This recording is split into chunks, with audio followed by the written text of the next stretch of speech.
120 seconds. That's how much time the crew on board the Helluan would have to bring themselves to safety. 2 minutes to reach the concealed safe room on the ship where they could temporarily hide from pirates. The safe room is in a hidden location on board, and no one is allowed to view it. It's the Helluan's only protection in the event of a pirate attack. Inette Klipp is the head of security at the Komarovsky Shipping Company. She knows that the ship's primary defenses against pirates are largely symbolic. This is barbed wire, for example. It's attached to the outside of the ship to make it as difficult as possible for them to come on board. The ordinary safety standards on board are no longer adequate. Last April, the freighter Taipan, another ship in the company's fleet, was attacked by pirates. The crew on board the Taipan had only fire hoses on board to protect themselves. They used them to shoot a stream of water skyward. It was just a signal to say, we've seen you, we're on alert, but it wasn't a real help, of course. Providing real help is actually the job of the military. Since 2008, a multinational naval fleet has been policing the waters off the Horn of Africa. German ships are also taking part. But the number of attacks continues to rise. And vessels are now also being attacked across the entire Indian Ocean, not just along the coastline. Shipping companies are calling for more military support, including the placement of soldiers on board merchant vessels. That's something the shipping companies want, but these have to be highly trained soldiers, and we simply didn't have enough of them. If you add up the shipping traffic around the Horn of Africa, just the ships with German involvement will already require thousands of troops. And it's also an issue of international law. Most of the ships there, even ships where there's some German involvement, are sailing under the flag of a different nation.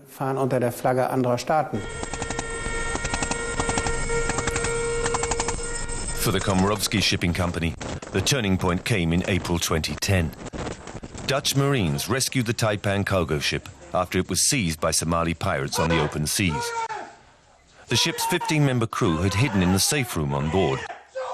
The Dutch commandos retook the ship and arrested the pirates. The rescue was heralded as a success for the military mission on the Horn. But the Taipan was fortunate that military help was available to come to their aid.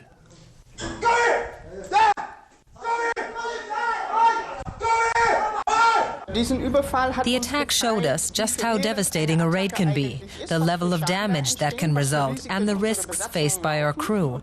The only option left to us is installing highly trained and armed staff on board the ships that sail in the region. Increasingly, shipping firms are hiring armed guards, an idea that has long been taboo for commercial vessels. Private security firms are filling the gaps left by the Navy. The firms hope that the presence of armed guards will ward off potential attackers. The deterrent effect is probably quite small, because most pirates happen upon ships by chance and don't plan their attacks in advance. If they were planning their attacks, they might take into account whether armed personnel are on board.